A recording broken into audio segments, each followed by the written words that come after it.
Hey everyone, my name is Ben and you're listening to a daily dose of English.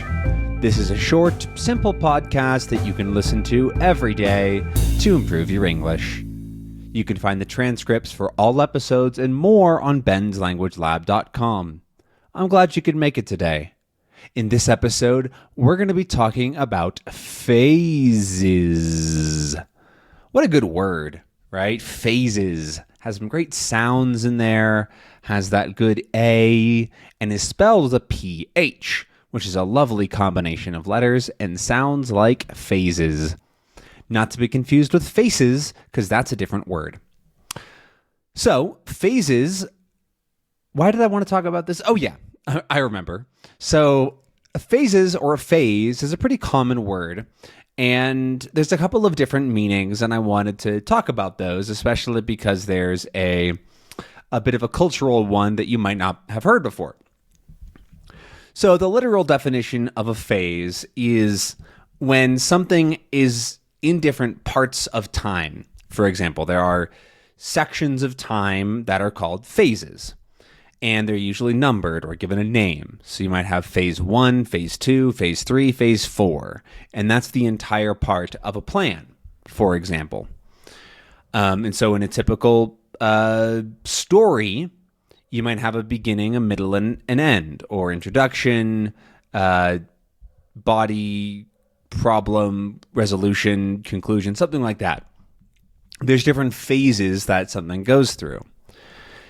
But also people can be in different phases, and this is the more common meaning when we talk about usually somebody's life or a person.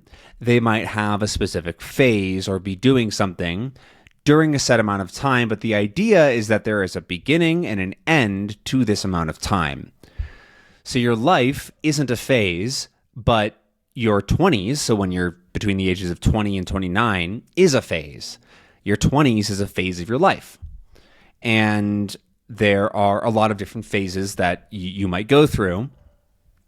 And people often talk about them in terms of themselves, saying things like, oh, I'm in my gardening phase right now, or I'm in a home-cooked meal phase. I don't know.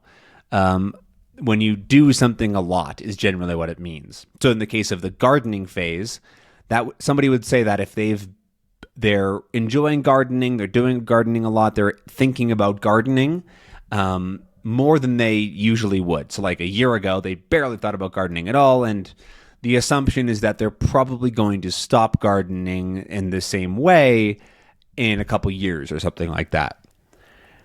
You can also look back on your life or somebody's life and say that this is their something phase. Oh, excuse me. And so at some point, I'm going to stop doing Ben's Language Lab. But we might look at it and think about the phase of my life where I was making English videos for you lovely learners, and things like that. And so phases are pretty common to talk about our lives and how we go through them and different things that happen because our lives change.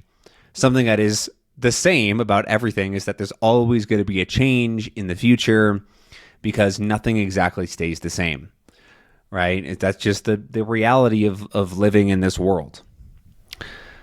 And so you might talk about all sorts of different phases that you went through, either big, long phases that are multiple years or a phase that you had for a week. And getting into the more cultural kind of reference, I guess, is the classic thing, the classic phrase of, it's not a phase, Mom. It's not a phase, which is what a teenager or a kid might say to their parents when their parents say that they're doing something temporarily. Usually it's they're doing something a little bit silly or adolescent that makes them look very obviously young, and they think it's the most amazing thing in the world, and the parents go, oh, they're just in this phase of XYZ. But then the kid says, oh, it's not a phase, Mom. This is who I am. This is who I really am, okay? It's not a phase. And that has sort of become a cultural reference, definitely in a lot of the English-speaking world. Because, I mean, teenagers do pass through phases. That is a natural part of our biology. And so it's a thing that's pretty universal. Everybody's teenager will do something like that where they they think that they've figured it out. They understand everything, but they haven't actually. They're doing something to seem cool, or because it's whatever their reason might be. It's usually typically to feel like they're cooler than they are, or something like that. A related word is fad, which is like a phase that a lot of people go through. A fad, F-A-D, just as it sounds, is a sort of a phase that's more culture wide, and typically has to do with something specific, like a product or a style or a kind of music or an artist or something like that, where it's a specific thing that is popular for a phase during an amount of time. And the word fad usually says, again, that it's going to end, right? The idea with a fad is that it starts and then it ends. It's not something that's just new, right? So smartphones aren't a fad. Smartphones started, they got better and better, and they're going to stay around. They're going to stick around. But something like, I don't know, what's the word? Moda? No, not. It's like what you wear. Fashion. Jesus. Can I speak English anymore? I don't know. I'm tired. Sorry. Fashion usually has fads, right? There's this a couple of months even where everybody's wearing this color or this style or this thing. And then a couple of months later it changes. It's a different fad. Different websites or platforms are fads. There's this fad of everybody uses this site, then it becomes terrible and everybody leaves it, and things like that. There's this up and down and ebb and flow in stuff in our daily lives, because that's just how things go. Things go in and out of fashion, and they come and go in phases. You can also call something like that a wave. A wave is when something comes in and then leaves again. A wave can be a little bit more, not aggressive, but it feels bigger, right? It feels like there's something building up, and it builds up this wave, which then crashes down and goes away. And sort of that's more like what a wave might be. So a wave of something is sweeping over the country, whatever that might be. But yeah. Another way that you might use phases is to think about projects, and this is something that I do all the time. This is probably the most common way that I use the word phase, is within a personal project or a project for work or something like that. I even think about it a little bit like with this channel. It's not called Ben's Language Lab. God, I know my own name. With Ben's Language Lab, I also go through different phases and focus on different things.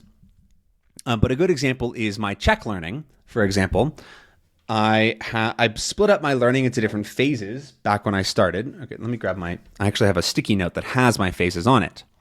And I can see the distinct 5 different phases for reaching the 1,000 hours mark. And I wrote those down. And so phase 1 was 100 days at 1 hour per day. I did that. That was a while ago. Then I did phase 2, which is 100 days at 1.5 hours per day. Phase 3 was the longest phase, 120 days at 2 hours per day. Phase 4 is 80 days at 2.5 hours per day. And phase 5 is 100 days at 3 hours per day. And I am right now pretty much in the middle of that. I'm about to reach, I'm a little over halfway through that phase. And so I'm about to reach phase 6, which is going to start being output and speaking. I think I actually made like 7 phases total in my plan, maybe 8. Yeah, I think it was 8. Yeah, it's because it's another 100 days of speaking and input, and then 100 days of more like double speaking and input, and then 30 days. The last phase is the shortest phase, and it's like a big sprint of a lot of input, a lot of speaking before I go to visit the country. And I made that plan over a year ago now, and I included phases as a big part of that because it's very helpful for splitting up a bigger problem, a bigger project into smaller sub-projects. Doing the same thing at work right now. we have a large project that I'm working on and managing, but it's nice to think about each phase as a distinct thing. Focus on phase 1, get that going and finished, and then move on to phase 2. In reality, there's a little bit of overlap because I don't have a ton more to do in phase 1, so I prepared phase 2 in advance, but we haven't really started it yet. And then they'll probably go into phase 3 and then maybe a phase 4. I think we're probably going to stick with phase 3 though. But yeah. So anyways, that's my episode on phases, a very fun word. It's a useful in terms of what it means, but also it's just a fun word to say. Phases. So yeah. I hope that you enjoyed this episode. I apologize for being a little bit sweepy today, but I hope that you enjoyed and maybe learned a few things here and there, and I'll see you again tomorrow for another episode of A Daily Dose of English. I'll see you then. Bye-bye.